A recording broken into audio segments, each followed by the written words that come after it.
Good afternoon, everyone. This is Todd Ketch at AHQA.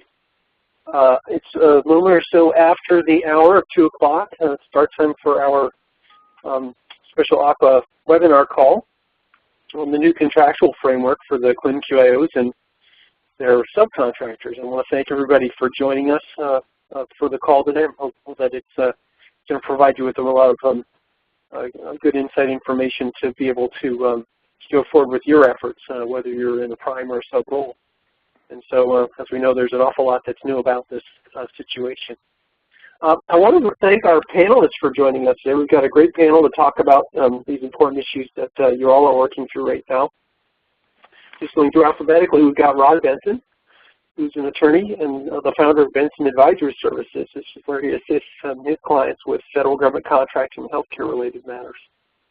Most of you probably know Rod from the 35 years that he worked for the federal government until he retired in 2010 as the director of the Office of Acquisition and Grants Management at CMS. And this is where he oversaw all of the agency's contracting and grant activities, obviously including the QIO program. So we welcome Rod today.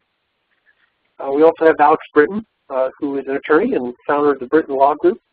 He's got over 30 years of experience as a government contract attorney, and he covers a whole wide range of procurement law issues for both nonprofit and for-profit government contractors.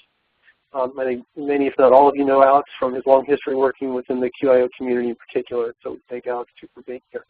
And last but not least, we've got Connie Wilkinson. Connie is an attorney with Epstein, Becker & Green, and her practice focuses primarily on healthcare contracting. She has significant experience working with her clients on a wide range of procurement issues, and is obviously very familiar with the QIO community and the issues that you're facing from her many years of working with individual organizations as well as with AQUA on a variety of contracting issues. So we too appreciate, Connie, you being here with us today. So I want to again thank our panelists for taking their time and sharing their expertise with us. I also want to thank the assistance that we have from Shannon Wright from WVMI for the assistance with the webinar setup today. WVMI has helped us a few times, and Shannon's expertise in doing this, doing it the right way, is of great value to us. And so we appreciate Shannon for assisting us. And so with that, Shannon, are there any other housekeeping issues that I might have missed? No, you covered it quite comprehensively. Thank you, Todd. Thank you, Shannon. Okay, great. I am going to now quickly turn it over to Connie Wilkinson to get us started with the presentation. Thank you, Connie. Thanks, Todd.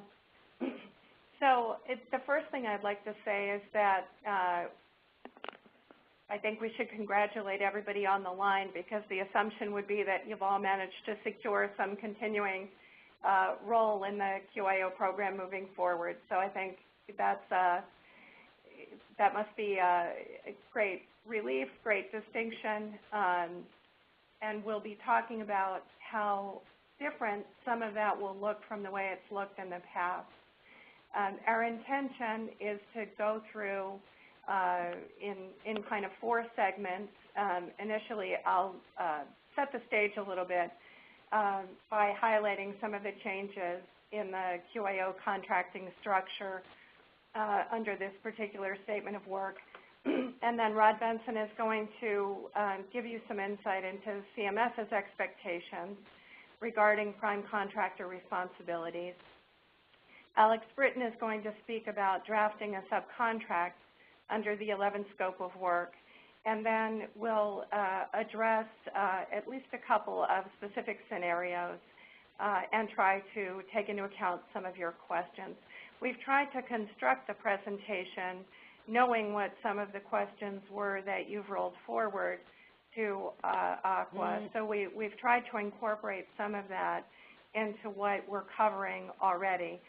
But there may be other things that occur to you, or there may be issues where you feel like you haven't gotten enough insight into exactly what the issues or the approach would be. So we're happy to entertain your questions at the end. I think one of the questions we were asked to sort of make a disclosure on as we move into this is whether we've been engaged in representing primes or subs or both, so that you can have some sense of whether we come with a particular bias. And I would say on my own behalf, I have been engaged by primes. I've been engaged jointly by a team. I have not been engaged directly by subs.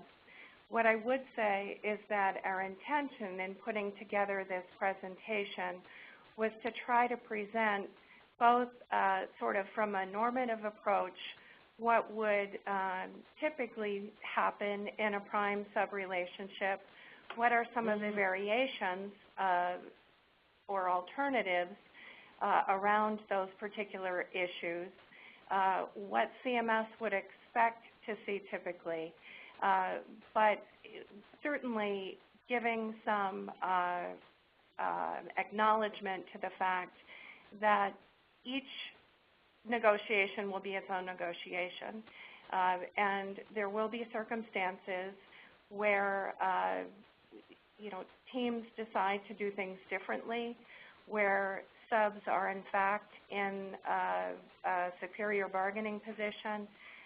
All of these things will affect what the particular parameters are of your relationship in any given case. So we'll try to flag some of these things as we walk through the issues that we'll be addressing.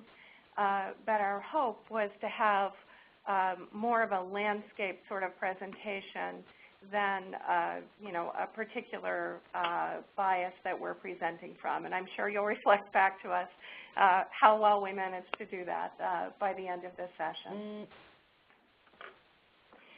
So simply to set the stage a little bit, we're looking at a change from the prior contracting structure for the QIO program, where each QIO had a relationship directly with CMS for its particular state, to the current structure where we have prime contractors who hold the IDIQ contract, and then subcontractors for a particular task order. And so obviously this is a very simple rendering, not a very sophisticated rendering, but simply to show some change visually in this structure. I think it's important to underscore that there are differences between the prime subcontractor status and roles, and that even though individuals who are participating in this program may think that the work under the contract has a lot of commonality with the past work, that the difference in the roles and responsibilities will need to be reflected in the obligations the parties take on and in the rights that they have. And so specifically to note that the prime contractor does have oversight responsibilities to ensure that the subcontractors are meeting the contract requirements. And the subcontractors have obligations, some of this through the issuance of the task order, some of it through the other related subcontracting agreements, teaming agreements, whatever is governing your particular relationship, to follow direction from the prime contractor and to submit some of the reports and deliverables through the prime to CMS. And we'll address much of that in more detail. But I think it is important to recognize that this is a fundamental shift in the relationship that many of you will have compared to your historical relationship with CMS.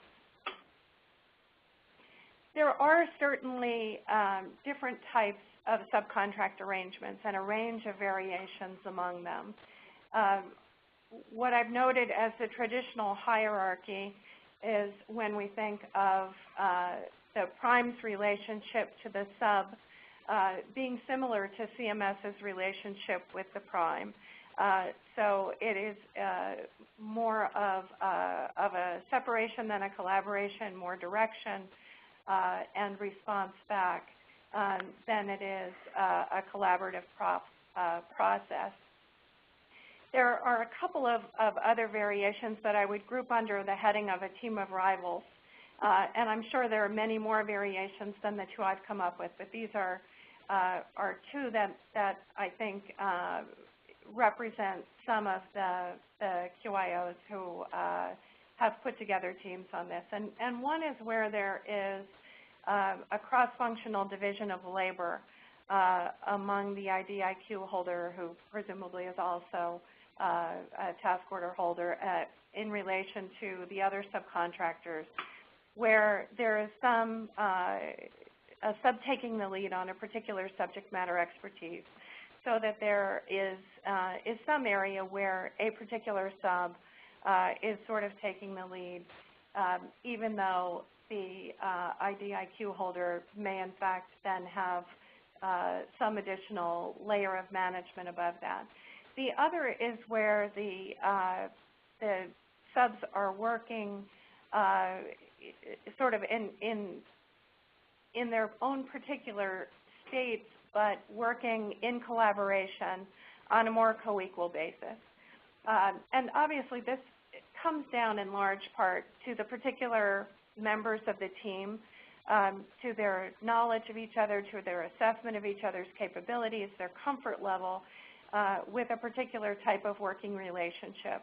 And so my assumption would be that most of you have already sorted this out and already elected to take one of these particular approaches.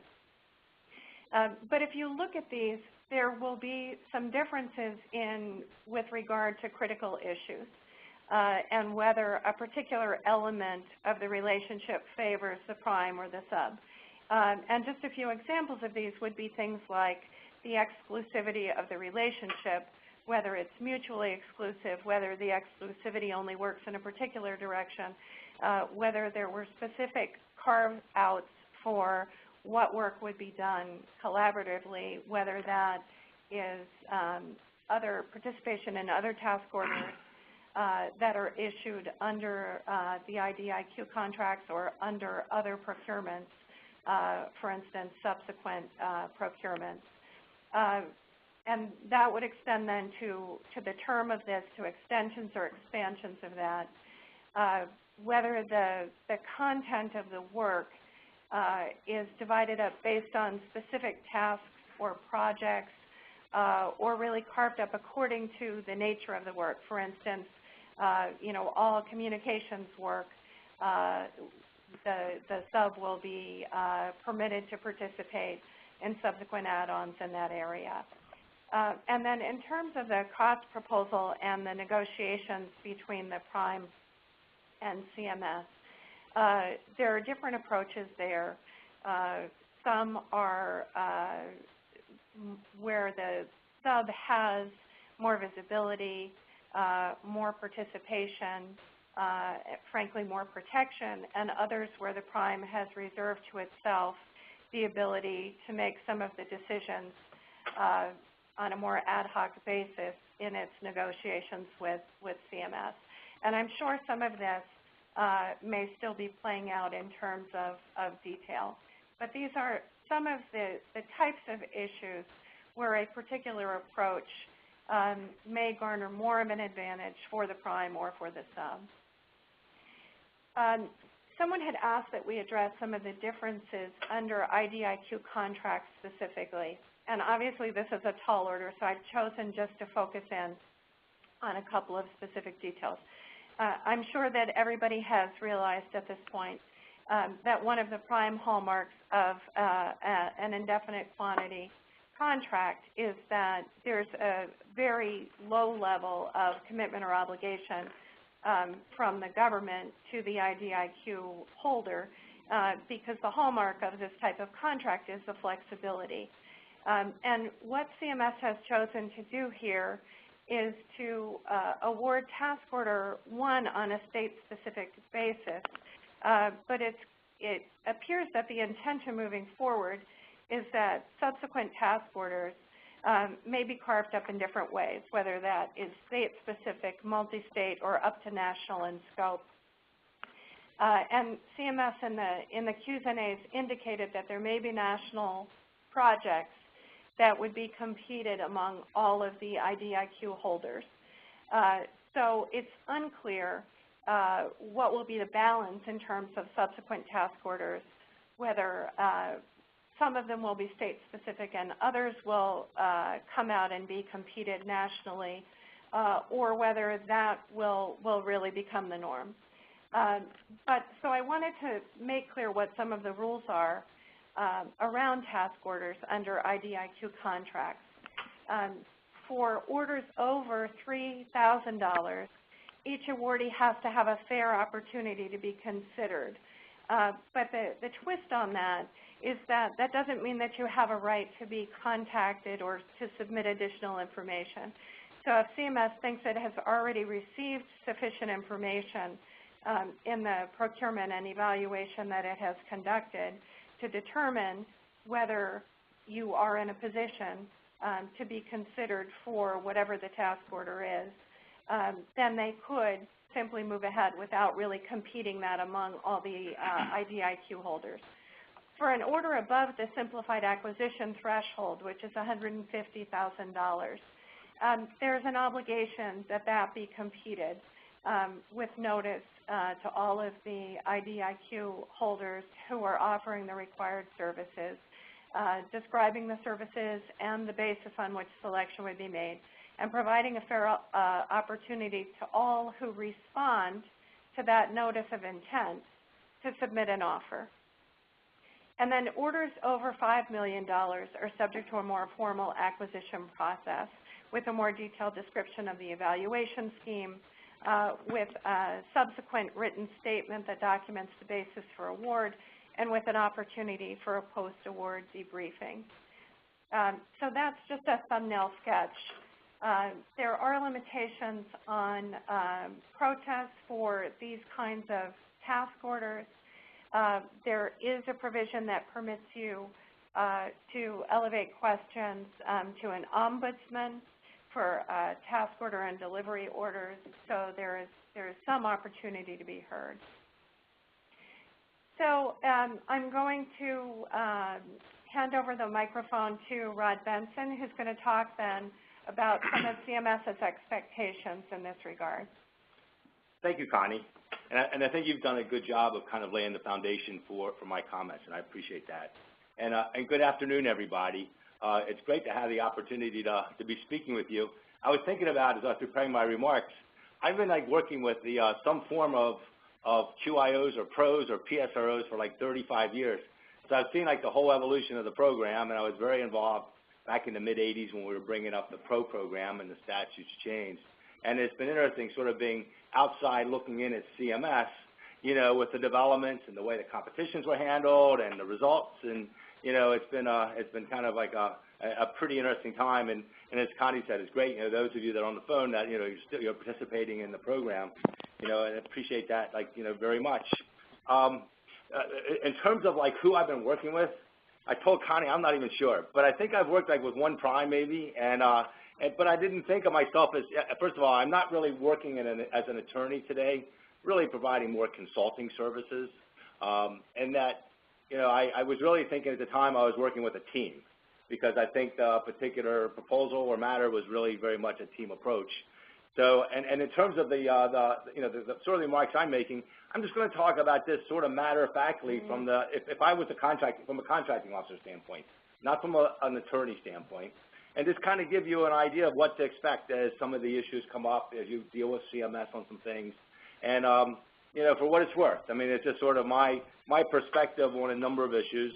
And what I thought I would do is first of all, talk a little bit about the new the relationship of the prime contractor and the subcontractors to CMS. Talk a little bit about contractor performance, you know, how that'll be handled, and, you know, how CMS will look at both the prime and the subcontractor and the performance of the contracts, cost and cost monitoring, some issues around future subcontracting I think it's important to talk about, and then the small business requirements that you're subject to around subcontracts. And I think there's some very important areas.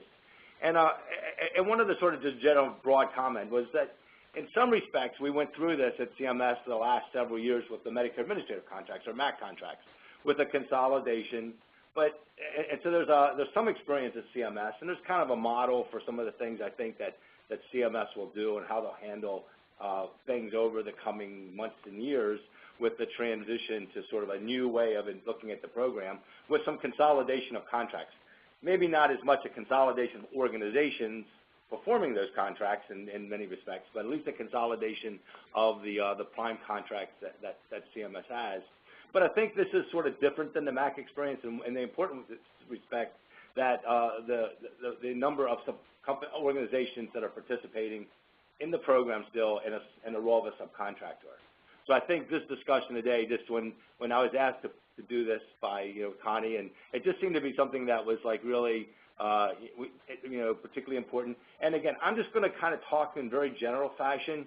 I think we'd all very much appreciate your questions, and I'll try to start talking here about the subject because so leave Alex some time. But I think because I'm just going to talk generalities, and I think that'll help us focus in on some of your concerns. So let's sort of start off a little bit about the concept of privity of contract with the government. Privity of contract is really a legal concept, and it basically says that the rights and obligations under a contract are conferred only on the party to that contract. And so from a strictly legal standpoint, a subcontractor doesn't have rights under that prime contract. It has rights under its subcontract with the prime contractors.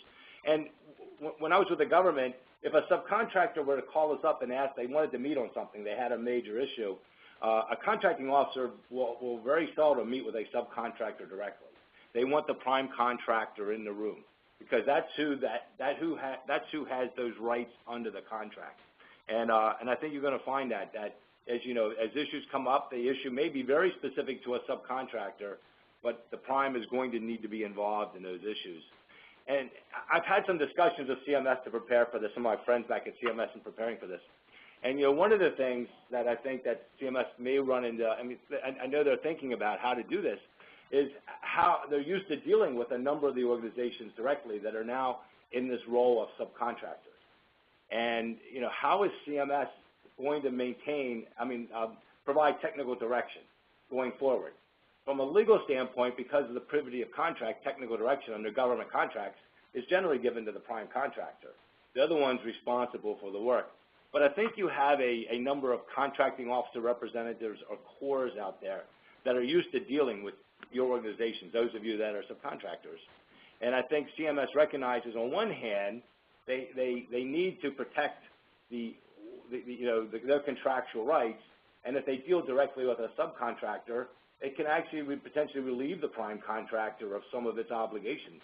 If the government gives technical direction to a subcontractor, and as a result, there's some failure on the part of the subcontractor, well, the government's going to want, like we used to call it, one throat to choke.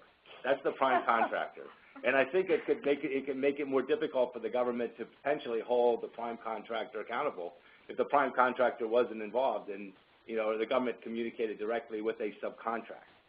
On the other hand, CMS has a major program here to run, and it's an important program, and so they're going to try to figure out the best way. I know they're giving a lot of thought to this right now, and I think a number of these topics I'm talking about, I think CMS is really just thinking. They're in the process of thinking. They've been so busy, I think, trying to get these contracts awarded over the last few months that now that they're awarded, they're starting to think more and more about some of the administrative issues that I'm really talking about. So I think it's going to be incumbent on the prime contractors, to be involved, to be very involved in the performance of the overall contracts, to know what's going on with the subcontractors, to be party to conversations between the government and the subcontractors, or at least to know what's going on in those conversations and be aware. Because as a prime contractor, you don't want a surprise to show up at some point of the contract. And I think on the other side, from a subcontractor standpoint, you're going to have to make sure, if you're getting technical direction from the government, I would certainly make sure that you're going to your prime contractor and saying, the government just told us to do this. Because if you spend a lot of costs, the prime contractor may have the contractual right or legal right to question or disallow some of this cost. And down the road, the government could potentially even take a different position and question some of those costs. So I think there's going to need to be a lot of communication and transparency in how these contracts are administered going forward. So I'm going to hold off on my next topic. I'd written these bullet points, but I'd like to come back to the award of modification of subcontracts and move on to the monitoring of subcontractor performance. Because I think that kind of follows, the discussion we just had. Under the terms of your prime contracts with CMS, the failure of a subcontractor does not constitute an excusable delay. So if a subcontractor fails to meet some contractual requirement, if CMS is going to treat that as a failure of the prime contractor, they're going to hold the prime contractor accountable. So there should be, between the prime and sub, for these QIO contracts, a clear performance reporting processes and procedures and requirements. Subcontractor performance requirements should be clearly identified and understood, including milestones, deliverables, performance metrics, and quality measures, particularly to the extent those things are in the prime contract. It should be clear then what the subcontractor is accountable for in performing the contract. And as I said, I think there needs to be constant and effective communication with the prime and the subcontractors. And I think that it's going to be incumbent on the prime contractors, because performance issues are going to come up. I mean, it's not always your fault. I mean, CMS is going to give technical advice, so there's going to that maybe is confusing or difficult to follow, or there may just be things in your statement of work that as you start to implement, you may find that they're not as easy as you thought they might be, and you're going to have to go back and have discussions with CMS. And I think, making sure that you're open and transparent.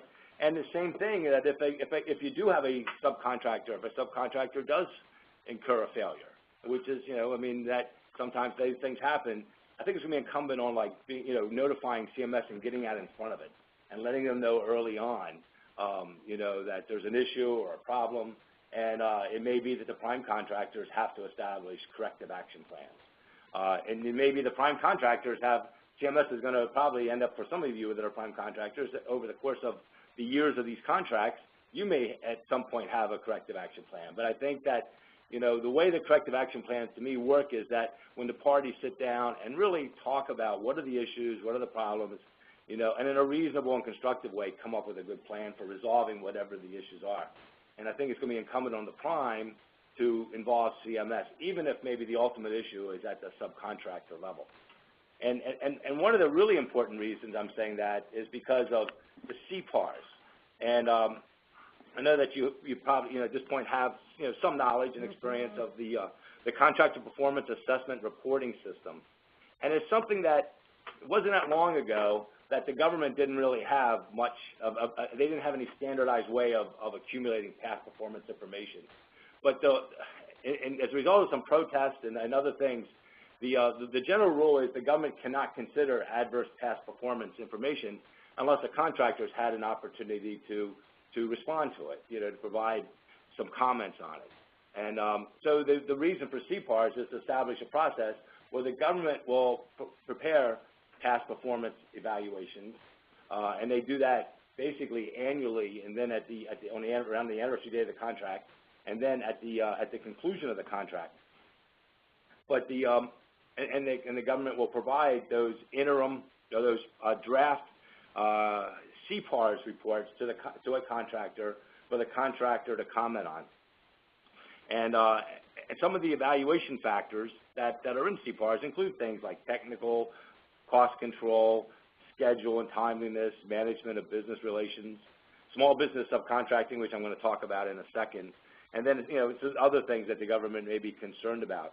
And I think that if a prime contractor, if a subcontractor, I should say, is experiencing performance issues that impacts the performance of the prime contract, it's going to be the prime contractor's CPARs report that those deficiencies show up in, and they're going to be held accountable.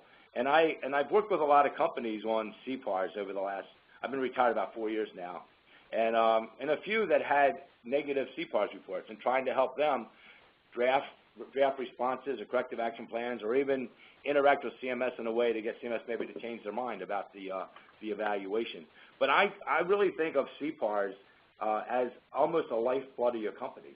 If you have an adverse past performance evaluation and you go to compete for work, it's going to be more difficult, because past performance, first of all, is an evaluation factor in every competitive procurement that comes out of CMS or the government in general, for that matter.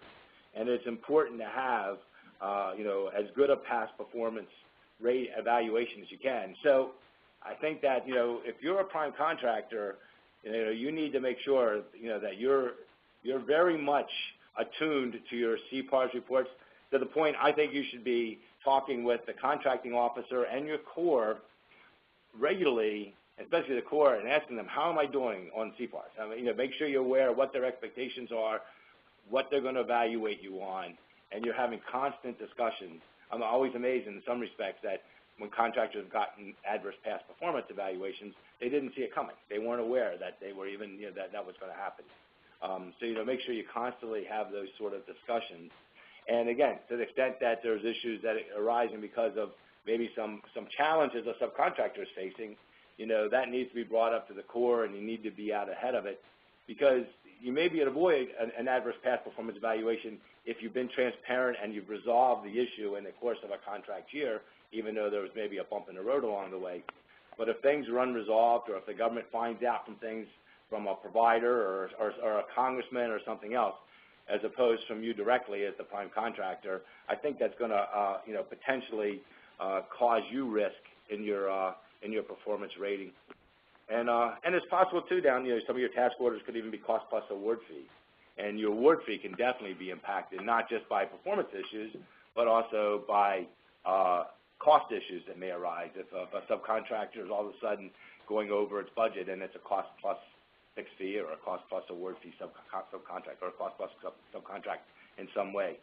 So that kind of segues into the next discussion, in terms of just the overall monitoring of subcontractor costs. Well, first of all, the prime contractor is responsible for all contract costs under that prime contract. If there is a cost disallowance, it may be you as the prime contractor, can say, well, that cost disallowance is a result of this subcontractor incurring costs that were unallowable, or the subcontractor doing something that resulted in that disallowance. But CMS is not going to, they don't have privity, as I mentioned, privity of contract to that subcontractor. They're going to hold the prime contractor responsible for all issues that come up with respect to the cost under a contract, and the prime contractor is going to be responsible for repaying any amounts that are determined to be unallowable.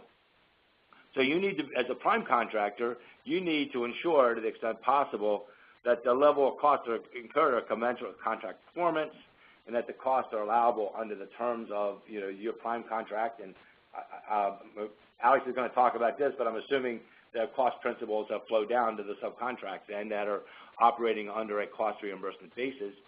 Conversely, if you're a subcontractor and you're going to want to work very closely with your prime contractors, if you are approaching your cost limitations, for example, on a cost reimbursement contract, there are issues about the allowability of certain costs. I think you have to have those discussions, pretty consistently.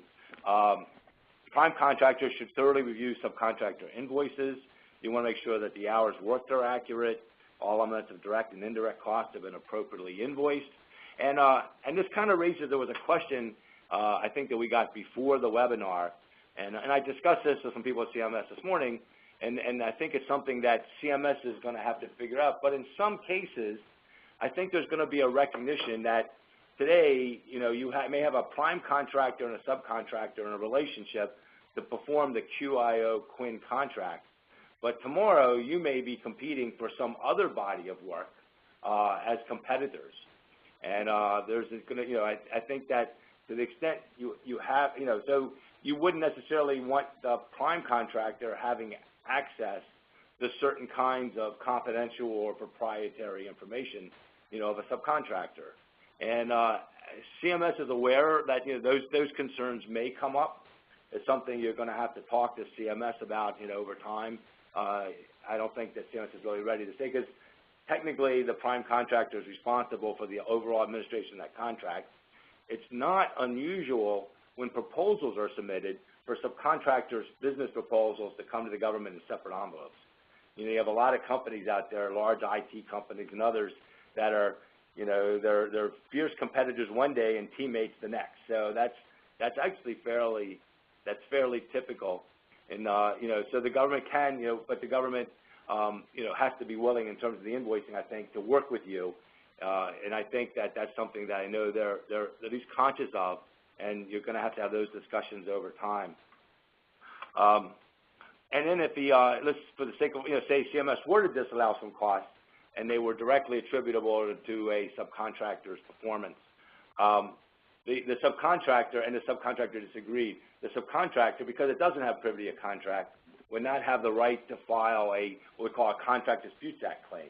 Under the Contract Disputes Act, there are specific procedures for how disputes under a government contract are handled. And, it begins mostly when there's a disagreement between a contractor and a contracting officer. The contractor submits a claim that meets certain dollar thresholds. It may have to be certified. But the contracting officer is only going to consider a claim from a prime contractor, not from a subcontractor. Or if there's an audit disallowance and it's disputed, it's going to be the prime contractor that's going to have to file the claim with the contracting officer. The contracting officer will issue a final decision to the prime contractor, and then the prime contractor would be the one who would have the right to appeal that decision, either to court or a board of contract appeals as appropriate. But I think that, that it's going to be, it's the prime contractor then who is really going to have to champion, if that's the right word, or maybe defend, any disallowance that the government makes of costs under the contract. So turning back to the topic I discussed, I'm going to talk about it. We don't need to flip the slides, Connie. We're okay. But I'm just going to talk briefly about award or modifications of subcontracts.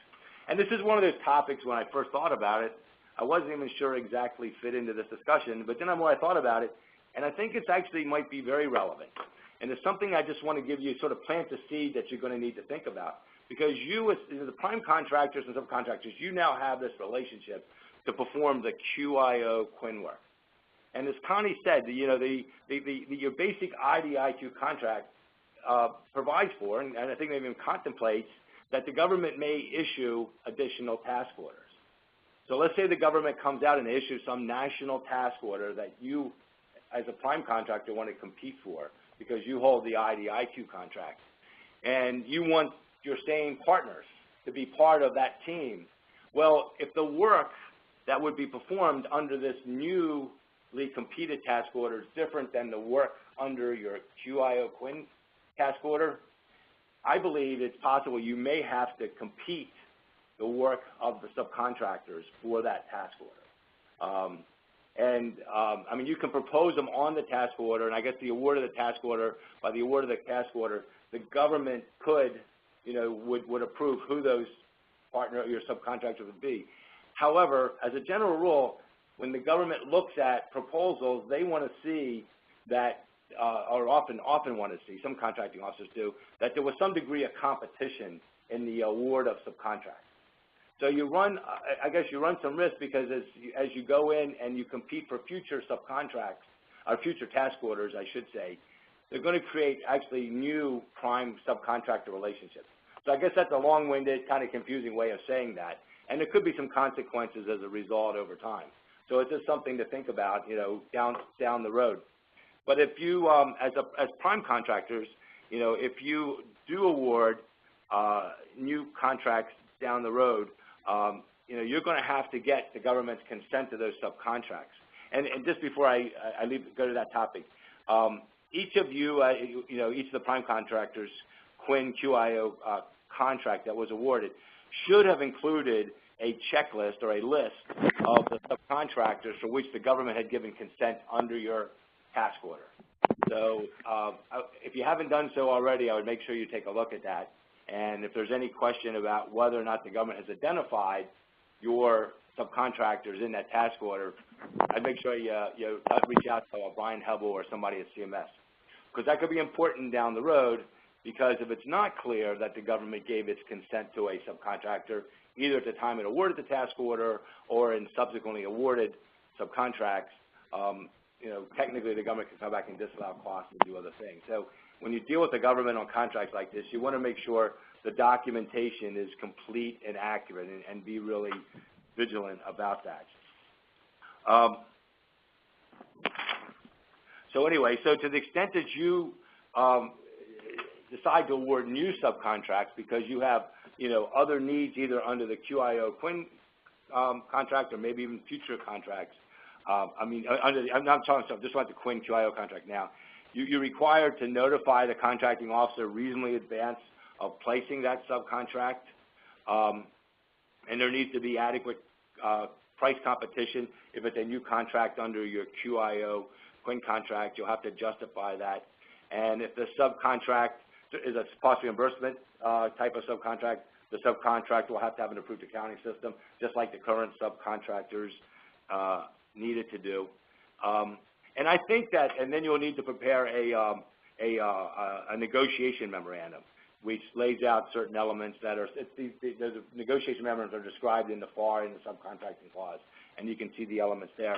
And to the extent that there are changes required to the subcontracts over time, I think it's going to be incumbent for both the prime contractors and subcontractors. You're going to have to negotiate what the equitable adjustments are going to be to subcontracts if changes occur. But it's going to be incumbent on the prime contractors to prepare a negotiation memorandum, I believe, clearly explaining how you arrived at whatever the dollar amount of the equitable adjustments were. Because when auditors come in and they're looking at those modifications, they're going to want to have some evidence that the dollar amount of the change, whatever that equitable adjustment was, is reasonable in light of what the change was to your task orders. So I think it's going to be incumbent on the prime contractors to include that kind of documentation. And this kind of finish up, just talk a little bit about the small business subcontracting plans. I think I'm probably talking mostly to the primes. I don't know if there were requirements that flowed down to the subs. Maybe there were. But as you know, you've got certain goals that were established in your prime contracts for awards to small businesses. And I think that the prime contractors, you as prime contractors are going to be particularly challenged because of the dollar amount of subcontracts that you have in place just to perform the prime contracts. And what the government looks at is the dollar amount of prime dollars awarded under a government contract, or subcontracted dollars, I should say, to small businesses, and determining whether or not the small business subcontracting goals were met that were spelled out in a plan. And generally, I would say in the past, the government hasn't really, I don't want to say they haven't enforced those goals, but as a general rule, there have not been a lot of consequences for prime contractors that didn't meet the goals in the small business subcontracting plans. But I think we've been seeing in government contracting a trend in the last few years for the government to be much more strict in how it enforces the goals that are in the subcontracting plan. And part of the reason for that was it wasn't that long ago where I remember we used to get paper reports, CMS used to get paper reports of subcontractor awards from prime contractors, and without much of a system for entering the data or tracking it. Now there are systems in place where the government can much more efficiently and effectively track the dollar amount of that prime contractors are awarding in subcontracts to small businesses. So they're really tracking it a lot more closely. But if you don't meet those goals, if you know you're not going to meet those goals, I would certainly encourage that you talk to your contracting officer and be very transparent about it. And by the way, CMS itself does pretty well on the small business goals, except for certain socioeconomic categories like service-disabled, veterans-owned small businesses and hub zones have been quite a challenge for CMS and quite a challenge, frankly, for most of the government. I know most of the other operating divisions of HHS struggle with those goals for those particular socioeconomic categories. But you want to be transparent because there can be consequences, and I think that you may start seeing more of these kind of things. And one of the things is that if a failure to meet the goals under the small business subcontracting plan clause that was included in the QIO QIN contracts, it's at FAR 52-219-9. It actually provides a failure to meet the goals shall be a material breach of the contract. So technically, a contracting officer could terminate a contract for default for failing to meet those goals. In addition, the government has the right to assess liquidated damages. There's a clause, a FAR clause, liquidated damages for subcontracting plans. And really that goes if at the end of completion or of the contract, or at the period for which the subcontracting plan was applicable, the contractors failed to meet its subcontracting goals, and has failed to make a good faith effort to comply with those goals, then the contracting officer can assess liquidated damages. And I think generally it's contemplated the amount would be the dollar amount by which the contractor failed to achieve each subcontracting goal. But I mean, that's another right that the government has. And again, I've never seen the government terminate a contract for default or assess liquidated damages for failing to meet those goals. But those are rights that the government has under the contracts that you signed up to. Now, what has happened, and I think that this is important, is that the government has more and more started to put into the CPARs, and I mentioned one of the categories is small business subcontracting. And you can end up with an adverse performance rating on that category of CPARs if you haven't met your goals. And I think what you want to do is you want to be upfront with the government if you're not meeting those goals, be transparent about maybe the reasons why you're not meeting them, whatever they may be, and so that the government maybe will give you a pass on your CPARs, or at least will give you a write-up where the government itself recognizes the difficulty or the problems with meeting the CPARs reports, so you don't end up in a situation where, you know, many federal agencies today, with the emphasis on small business contracting, are really placing more, I think, more and more emphasis on that particular CPARs element.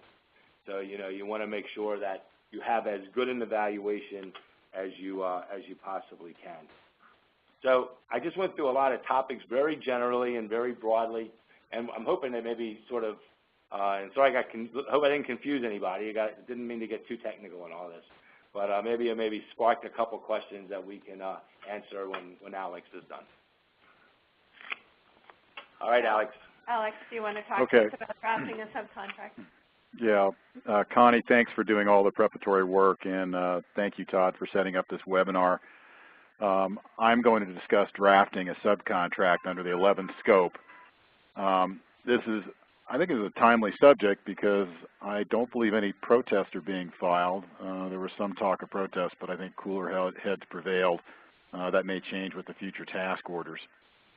I was asked to make a disclosure in advance, sort of what I've done, and in that regard, I can represent that I've worked with 5 different QIN primes and 1 BFCC prime with regard to drafting subcontracts.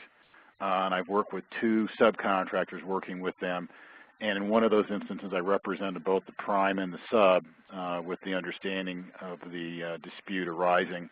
I'd withdraw the representation. Obviously this is, I think people wanted to know the answer to this question because there is obviously a bias, but I think when you're drafting these things, that bias can be addressed one way or the other. But I'm going to talk about that as we discuss a lot of these clauses. And also one other thing I want to mention is when these were prepared, some of these subcontracts that I worked on were prepared as part of the proposal process. When the teams were coming together, they actually drafted the subcontracts. Some were done immediately after award, and some are being done now. Obviously, the big issue is the bias of the subs and primes. You know, the subcontractor generally wants more detail. The prime sometimes wants less or wants to impose its will on the sub. This is not a you know, there's no formula that you can use. It's not a legal Zoom type document that you can put together. It requires a fair amount of detail and expertise. And, you know, there are situations where, frankly, the prime wants to work very collegially with the sub, and there's other situations, as Rod mentioned, where the prime really wants to hold the subcontractor's feet to the fire. So what I'd like to do with the time I have left is to identify some of the important clauses that are needed in drafting a subcontract. And the thing to keep in mind is this is a commercial contract between the prime and sub. It's not a government contract. So you need to look at your government contract and identify what's a mandatory flow down and what's a discretionary flow down. And even before you do that, there's a couple of other documents you need to look at. If you had a teaming agreement or a non-disclosure agreement, you need to consider those. Your teaming agreement, you generally need to look at anything that's agreed to in a teaming agreement that flows to the subcontract. and this includes things like the allocation of the statement of work, how future task orders are going to be allocated between the prime and the subcontractors. And another issue that shows up in a lot of the teaming agreements is the exclusivity. Can the sub work with other primes? Can the prime work with other subs? And how about future task orders? What sort of restrictions are being imposed on that? And then you want to include that in your subcontract. Most teaming agreements terminate with the award of the prime contract. You need to check to see what the termination language says. And most teaming agreements have a set period of time to negotiate a subcontract. And then other things that come up is in some situations you'll have a prime that has multiple subcontractors, and if the subcontractors' roles overlap, you need to address that. So once you sort of get past the teaming agreement, the NDA issues that kind of crop up, you need to decide what kind of subcontract you want to use. And there's a spectrum of subcontracts you can consider. One is following the uniform contract format, which is the traditional FAR format that has sections A through J. It's FAR, I think it's 15201 or 204. That's sort of on the very formal spectrum. On the other side, you have almost a 1099, and then somewhere in the middle you can have a consultant type agreement, which is shorter. It uses commercial items, and there's more limited flow down clauses. But again, as I mentioned earlier, this prime QIN contract has a lot of flow down clauses that are mandatory and a lot that you want to include.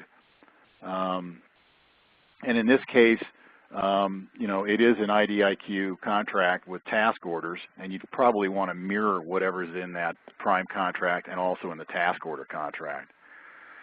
Once you've sort of gone through those questions, you need to decide what type of subcontract you want to have. You can have, a cost reimbursement or fixed price or an IDIQ or time and materials or labor hour type, somewhere in the middle. The ones I've been working with are either cost reimbursement or fixed price. And if you're going to do the cost reimbursement type contract, as Rod mentioned, you're going to need to flow down the cost principles because the prime contractor is basically responsible for the performance of the sub. And that FAR clause, the 52216-7, will have to apply. You've got to deal with things like how are unallowable costs by the sub going to be addressed. When are you going to pay the sub? I generally like to put in language that says that the sub only gets paid after the prime gets paid for the sub's work. There's situations with, how you're going to close out these contracts. We know that DCA holds up these contracts forever. You can have different ways of closing it out. Could there be a withhold? Could there be a letter of credit, insurance, all sorts of issues there. And there's also the defective pricing question too. In terms of the fee, in the prime contract, you've got a fixed fee. If you're flowing down the cost, you're going to want to flow down the fixed fee, but you're probably going to want to hold back a certain percentage. All of that will have to be addressed in the payment section of the contract. And if you're going the fixed price route, because I know a number of primes have been working with hospital associations and the like, you'd want to have some type of milestones where you describe, and you'd want to have some type of liquidation provision. You're going to need clauses dealing with invoicing, and obviously they're different for cost and fixed price contracts. And again, my preference is sub only gets paid after prime gets paid, otherwise prime can potentially become a bank for the sub. You're going to need to have a detailed description of the statement of work that each party is responsible for. And in this case, you're going to need to also talk about how the parties are going to be doing future task orders. They're bidding. There will be things issued by CMS later called task order requests for proposals, or TORPs, are going to be coming out. And the parties need to address that up front. How are they going to handle that? There's a lot of performance issues. Rod mentioned some. There's inspection. How will the prime accept the performance of the sub? Will the prime let the sub interact directly with the government? What about performance improvement plans? What if the sub's work is substandard? How are you going to handle that? You're going to need to address that all in the performance acceptance issues. And, you know, with the performance improvement plan, you're going to need to reference the QIO manual and how it's done in accordance with the QIO manual. In terms of just simple delivery and performance, you're going to need to flow down all the stop work order clauses, government delay clauses, and things like that in the event the government's going to, you know, issue a stop work order or there's going to be a delay by the government. One of the things that I've done with some of these groups is we've established a management board. And again, it depends on what sort of relationship you want to have with your subcontractor.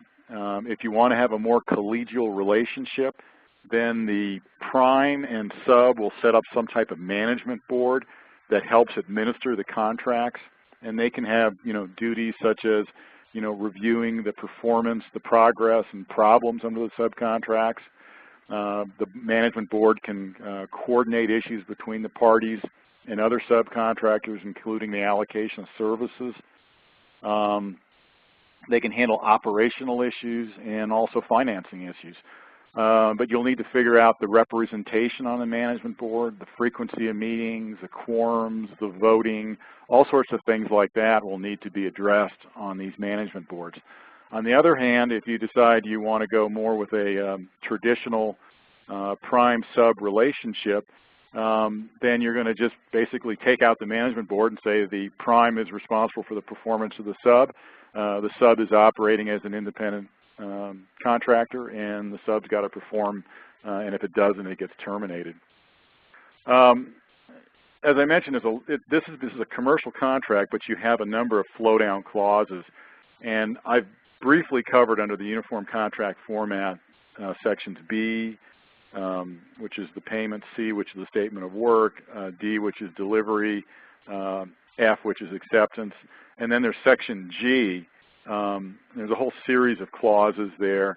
Rod's already mentioned the small business subcontracting flow-down clauses that need to be there. But you also, for example, need to have the right to audit, and there's some FAR clauses that have to be flowed down, your A133 rights, hours billed, you want to be able to audit that, so you have to have a clause that specifically addresses that. You're going to need to have, you know, the wage determinations are going to have to flow down. These are another section G type clauses. I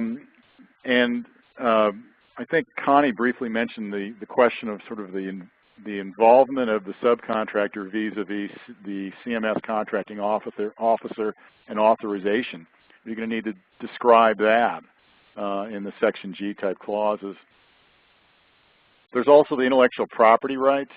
The prime contract has the special works clause, which is the 52-227-17.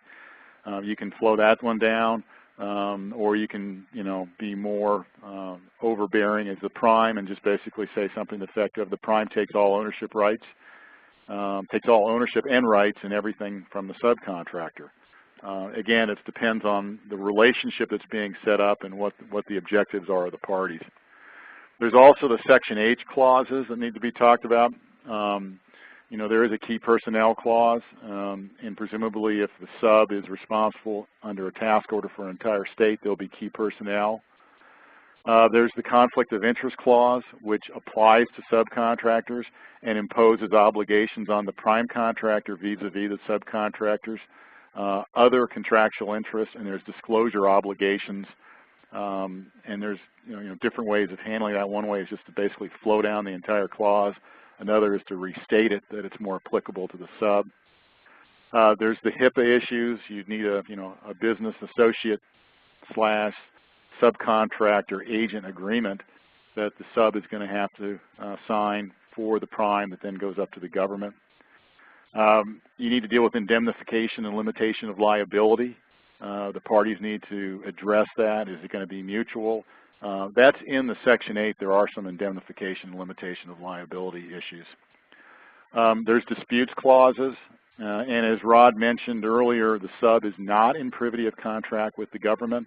So the sub, for example, if it's told to do work that's beyond the requirements of its subcontract, may have a potential claim, but it cannot sue in the government's name. It can only sue the prime. And what you generally see is a clause that allows the subcontractor to bring an action in the prime's name. In return, the subcontractor will hold the prime harmless and is bound by the decisions of the of either the agency or the Civilian Board of Contract Appeals if it's taken up on appeal. You've got to address other things that are required if it's a cost-type contract, such as treatment of severance pay and food cost.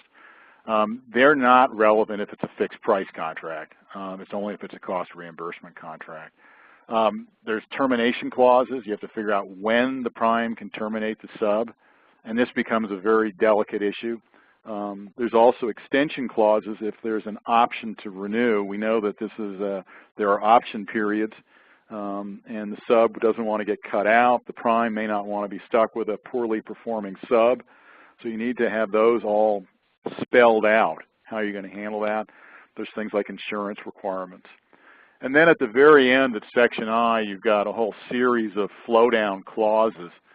And there's a couple of ways of handling that. One is to have an introductory paragraph which basically says that whenever it says government, it means prime. Whenever it says contractor, it means sub. And we just flow down the whole slew of them. Other people like to be a little more selective and just pick out the ones that they want to flow down. And there's also an even sort of skinnier down version where you use the commercial item subcontract clause, which has things like employment issues,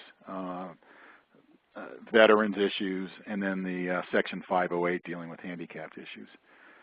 So I know I covered a lot of material there, and I think probably the best way is, Connie, I guess I'll turn it over to you to ask anyone if they have any questions about how to draft a subcontract. So do we want to take a point now to bring in some questions? I had put together one more slide specific to the communications issue, but I know we've already had some discussion of that by Alex and Rod. So I would say, why don't we go ahead and open the mics and see if there are other questions, and then we can circle back if we want to cover this later. Connie, I see a question. Please be advised. Please be advised that we are going to open the mics here shortly, unless there are specific questions in the chat window that you all may want to address first. Todd, there's one that says, do the FAR flow down requirements apply to the subcontractor? Right. Yes, they do. In some instances, not all. Some are self-deleting also. Again, it requires you to go through and look at them. For example, if you've got a fixed price contract, the cost reimbursement ones aren't going to apply. The cost accounting standards aren't going to apply. But a lot of them are self-deleting, and many people just take them en masse and just stick them in there and say whatever applies, applies. Others are more specific about it, and we'll go through it. And then others use the commercial item subcontract clause, which is a very limited group of them. Well, and there are some clauses that have specific language that says this clause needs to be included in subcontracts. So it's a specific mandatory flow-down requirement. There are others, though, where in order for the prime to perform adequately, there's really a necessity for them to flow down the requirements to ensure that they're getting from the sub what they need to be able to comply at the prime level. And just to check on this, I'm making sure that, because I know that one of the specific questions was around subcontractors to a subcontractor and the flow down requirements there. Are these the same? Well, if you've got a second-tier subcontract, I think that's what the question's dealing with. Yeah, right. Again, you're going to need to look through the subcontract itself and make a determination of which of those clauses would flow down to a second-tier subcontractor. And again, it's not a legal Zoom situation, but you've got to actually look through it and make a determination as to what will flow down, what is a mandatory flow down, and what is in your best interest of the parties to flow down. And oftentimes the prime will view it as in their best interest to flow down a number of different clauses The subcontractor also has an interest to have its scope of work and its sort of obligations locked in for a period of time. But again, everyone has somewhat competing interests, and they all need to be addressed. Okay.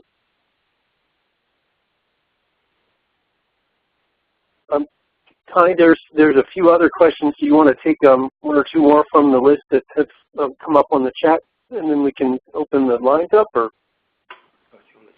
where is it? On the very top, yeah.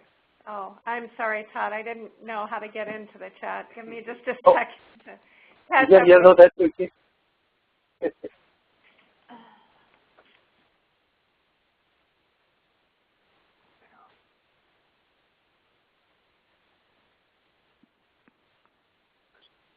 So I don't know if you see the one there that talks about sort of the risks and benefits of cost reimbursement on time and material subcontractors under the QIN QIO task orders. Okay. Risk and benefits of cost reimbursement or time and materials. The advantage of a time and material contract is that the cost analysis is done at the front end when you're coming up with the rates that will apply for particular types of work. And then once those rates are determined, they will simply apply to the quantities or hours or whatever the measure is of the work. So there is less risk of an unallowable cost determination at the end because there's more of that front-end analysis that's done.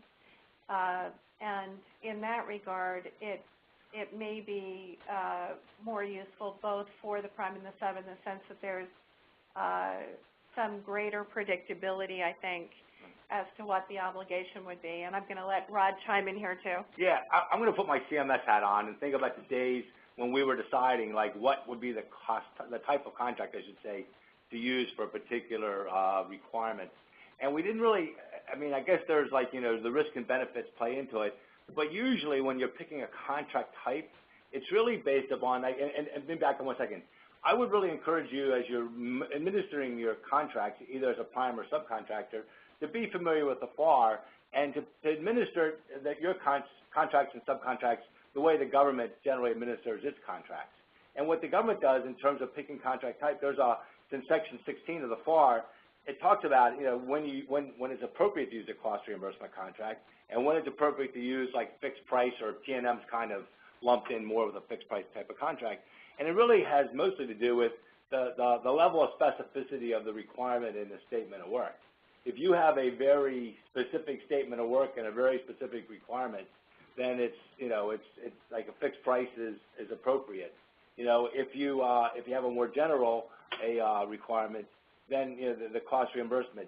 Usually, like, so kind of going here, the T&M, first of all, to me, it's really, I think it's better where, like, you're looking for specific labor categories or specific people, and you have a pretty good idea of what it is that you're looking for. Here it's going to be a certain skill set. And then the T&M, to me, makes more sense than the cost reimbursement because it's a little simpler to administer. But that's because the requirement's defined. You know, but if it's something more general than that, and it's a statement of work that's vague, then I'm not even sure a T&M, even though somebody might be able to give you labor categories and other things. You know, I think that there's more risk to do it with a vague statement of work. So to me, to some degree, that's how I sort of look at it. You know, when is it appropriate? What are the risks and benefits? To a large degree, you have to look at how well have you stated the requirement? How well is the requirement defined? And how is it defined in making that judgment? Right, but I mean, I think if you look at the QIO contract specifically, it's probably easier to justify either a cost reimbursement or a T&M and to price it than a fixed price. I mean, a fixed price is going to be the greater challenge. Right. Yeah, I agree. Yeah, but in terms of risk, Connie, I think the least risky is the fixed price. The next least risky is the T&M, and the cost reimbursement, unless they've got an approved accounting system, is, you know, it's completely out of the question. because a lot of these companies don't have cost reimbursement accounting systems, so they've got to go with a TMN or fixed price. Like all the HENs that are being subcontracted to, or any of the associations, they none of them have cost reimbursement accounting systems. And even on the T&M side, how they've accumulated their costs to come up with their hourly rates is sometimes questionable. Right. So I think in terms of open-ended risk, there's certainly less risk with a fixed price contract. In terms of actually coming up with the right price for the work to be done, there's probably more of a risk of getting it wrong with a fixed price contract. Right. And I don't know, Rod, you can comment about the HENs, but these HENs are getting large fixed price contracts, and right. there seems to be no problem there. Just saying, okay, we'll pay you whatever per month based on a milestone. Right. Well, we at CMS over the years ran into that to some degree when entering into contracts with certain small businesses where they didn't have approved accounting systems. I still think it's incumbent upon the contractor, the prime contractor, or the government, whoever it may be, to make sure if you do that, those statements of work are specific enough to facilitate a fixed price contract. And I guess that goes back to my original point. When you think of contract types, it usually sort of starts with how well is the requirement defined, and at least in Part 16, that's kind of how they look at it. And I think if you do a fixed price contract, you better be darn sure like the statement of work is really defined, deliverables are defined, milestones are defined, or otherwise you're going to run into issues and you're going to have lots of changes, potentially, or lots of uncertainties that you're getting what you're paying for.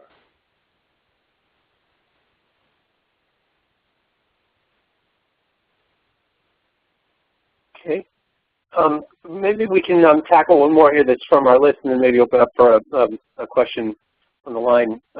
Just make sure I take a couple there. But the next one I saw here was a question about asking if you could speak more about the relationship between the subcontractor conflict of interest and the prime conflict of interest. Specifically, if a sub has a COI, under what circumstances does the COI become a conflict for the prime? I think that's addressed in the OCI clause itself, and I don't have it open in front of me right this minute, but I believe that the prime contractor is accountable and has to disclose any potential OCIs of subcontractors as well. That's the general clause that CMS generally uses, and I would say that the prime contractor is responsible and accountable for the mitigation of any OCIs of the subcontractors as well as of its own organization. Well, and the question would be whether, because of the particular sub, there are more useful opportunities for mitigation because of how they're structured or because of the work that's being done. Whether there may be some ways of limiting the impact. But I agree with Rod that the clause clearly includes subcontractor relationships as part of the consideration of what creates a conflict of interest. Right. And Connie makes a good point. I've seen some prime contracts where subcontractors had fairly blatant conflicts as far as the overall body of work, but they would do some small part of it or some small role that really mitigated any conflict because they weren't, for whatever it may have been. So there are ways that they can be mitigated. But ultimately, I think the prime contractor is responsible for making sure subcontractor OCIs are mitigated. Okay, great, thank you. So let me take a second here, and Shannon, if we wanted to open the lines for someone to ask a question directly, we could do that for a few minutes. I just want to remind folks to make sure your phone is on mute, not on hold, because we'll get hold music. And so, Shannon, when you're ready, we can open the lines up and see if we can take a question or two. Okay, all lines are now presently unmuted for questions. Do we have someone who wants to ask a question? You may have to check your own line to make sure you haven't muted yourself. Does someone have a question? Todd, Lisa, hello panel. Kind of complicated. How do we know Lisa would have a question? Well, I'm throwing a softball, I hope, but something that is instructive. Rod early on talked about make sure your subs are listed in under the directed subcontract category in your contract. And like, I'm trying to understand, is that for task order 1 where that would be written, or is it in the base IDIQ? And does it depend how the prime and subcontract writes their agreement, or does it depend on CMS's decision and will about how the relationship would go forward in terms of future business opportunities? Yeah, and Lisa, this is Rod. I think that was actually identified in section G14 of the contract. I think that's where it's listed. So it goes into the prime contract itself. And I'm not sure I explained what my thought was very well. But the only point I was really trying to make was, I think that the approval right now, you have approved subcontracts, but the government's only evaluated that subcontractor's proposal for purposes of the task order 1. If there were subsequent task orders and you use the same subcontractors, the government is still going to want to evaluate and actually be required to evaluate the reasonableness of the subcontractor cost. And if those subcontractor costs were not established through a competitive process, it's going to be incumbent upon the prime to justify whatever those level of costs are that are being proposed for that subcontractor. So I think that on one hand, I believe the way that CMS has structured this, and I probably a question you want to ask CMS directly. So this is just my opinion. What they've done is they've approved your subcontractors for purposes of the IDIQ contract, but that they have not approved or accepted any cost that might be charged by that subcontractor for future future task orders. So for all intents and purposes, you're still going to go through another level of scrutiny about who the subcontractors are. And by the way, you could get to that by your proposal submission. I was just wondering, are future prime bid opportunities going to have to go out and do a full and open competition of who their subs are? That seems a little complicated to me. Yeah, I think that CMS has approved that approved the subcontractors. When I said that, what I was actually thinking is whatever these future task orders may be, it may not. You may have to get additional organizations to perform as subcontractors on some future work. And that's where you would have to. I'm sorry. Yeah. Different parties are partners, right? Yeah. Well, and if the capabilities that are needed under the subsequently issued task order are not capabilities your existing subs could fulfill. Right. Yeah. But they'd be submitting a proposal. Right. And the proposal would be identifying their subcontractors, and that would be the implicit approval process, is by identifying the subs with your proposal and submitting it in the competitive future task orders. Right. Absolutely. Okay. Thank you. Thanks, Lisa. We have somebody else who'd like to ask a question. Hi, Todd. It's Jennifer Lundblad. Hey, Jennifer. I have a question. If we're truly to try to leverage multi-state approaches, there might be reasons why we would want to share data across states in ways that we have traditionally not done in the QIO program.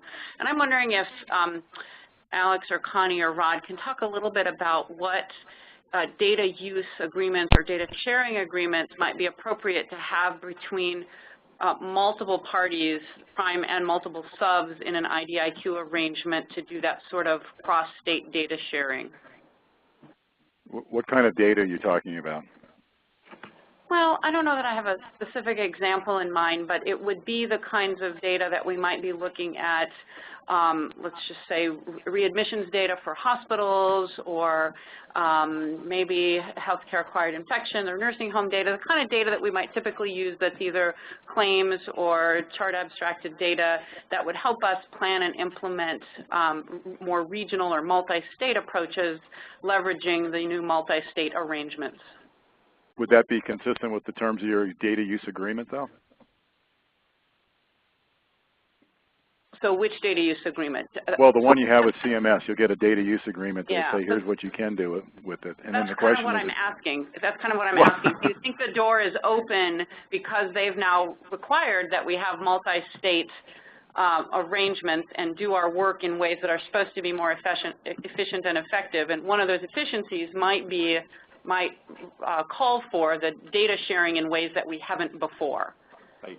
And I think that CMS overall is looking for ways of using data in different ways and more effective and efficient ways. The only thing I'm sort of hesitant to answer that question with any specificity, because I think, as we all know, there are some special rules and regulations around the QIO data and restrictions on the use of QIO data. So I think that's really a question that is a great question, and it's a great idea, and it's even, as I said, tracks into things I think CMS is trying to do itself on other fronts. But that's probably a conversation you really need to have with CMS directly, who ultimately is, going to, because they've imposed some controls in the past over the use of QIO data. Right, and it would seem to me that there probably is room for making the argument that the sharing of the data among the subs and the prime will benefit the performance of the prime contract. So I think you could probably make the case. You might want to have some specifics about how you see that benefiting. But if sharing the data from, if you think about it as sort of hub and spokes, if the prime is the hub and the subs are the spokes, I don't think it would be that difficult to justify there being a benefit sort of up and down to sharing the data among them. Jennifer, can I ask a follow-up question? I mean, it seems to me inside of your region and inside of your ward that it's an absolute for you to be able to do your work. Are you suggesting sharing beyond a QIN market area? No, I'm suggesting just within a QIN market area, but I think it was Rod who was commenting on what we all know. There have been extraordinary restrictions on use of QIO data outside of what the traditional state boundaries have been. And so, again, I don't think we have any specific plans, and maybe our QIN partners are going, what in the world is she talking about right now? But I think it's within an IDIQ, within a multi-state region, does this open the door for data sharing differently than we have had restrictions against doing in the past? I hear you.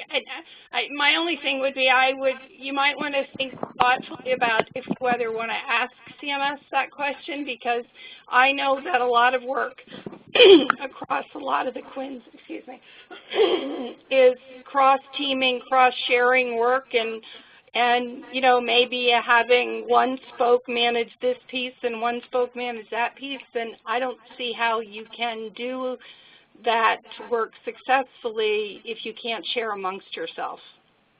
Yeah, I think that's our thought exactly, and why I'm asking here. And it seems like technically it's really all the data that you're talking about now is the prime contractors. It's not the subcontractors technically are not the holders of that data. I mean, from CMS perspective, it's the prime contractor. I think a lot of it is going to, so the prime's going to have access, I think, if I understand what you're saying, within a regional contract to all the data. A lot of it's going to be, to me, like, I'm not sure what you meant in terms of how it would be used. And so I still think that that's a question that ultimately, whatever you do, I would strongly encourage you to do it with CMS's authorization, knowledge and authorization. I'd like to inject. I believe that yesterday we received a memo 14152DS that related to workbench-based contact, where they asked us to provide input on where we wanted to receive the large data set that will be used across our network. So that may be the answer to the question. They may be already addressing that. Yeah, thanks, Boyd. This is Jennifer. I think that's what prompted it for our team, was to kind of circle back and say what's in our subcontracting agreements, what is in our data use agreement with CMS, what do we need to be paying attention to kind of in light of that memo. Yeah, and thanks. This is Tina Georgie, and I think, Connie, your example about the prime being the spoke or the center and each of the subs is a spoke, with cross-cutting efforts, there is, in our model particularly, where a subcontractor will be the person that will actually hold those data sets. And so then there's not an agreement currently between subcontractor to subcontractor. The agreement is, of course, with the prime to the sub. So there's lots of details to be flushed out, I think. Understood. Thank you. I know we're getting down to, and Rod and Alex, we're getting down to the last few minutes here. Tony, I know there was one last slide around specific scenarios, and certainly not enough time to cover it all, but I want to make sure that if there's anything that you wanted to do there, any particular points, that you have a moment to do that. No, I just tried to lay out what I thought were some of the elements of the various types of communications that teams should figure out how they're going to handle and how they'll manage to present sort of the appropriate seamless face to CMS at the same time as the prime is adequately protected. The sub is providing sufficient information and there's enough of a record to be able to hold CMS accountable for direction it gives or communications that are had. So that was the point of that slide. I think it's mostly apparent what the elements are there. So I think where we need to conclude probably is just by saying that we recognize that there are lots of remaining questions. This was an attempt simply to give an overview of some of the issues that we thought it would be important to flag for people. I think we're all willing to have further conversations as that's useful. I know that you'll all be having a number of conversations internally and with CMS where you can hopefully get some further definition on some of these things, but then hopefully collaboratively as a group we can sort out some others moving forward. Great, thank you, Connie. Alex or Rod, any last words that you'd like to share with the group? This is Rod. No, I think Connie did a great job of just summing up and concluding the webinar. But thank you, everyone, for the opportunity to speak with you.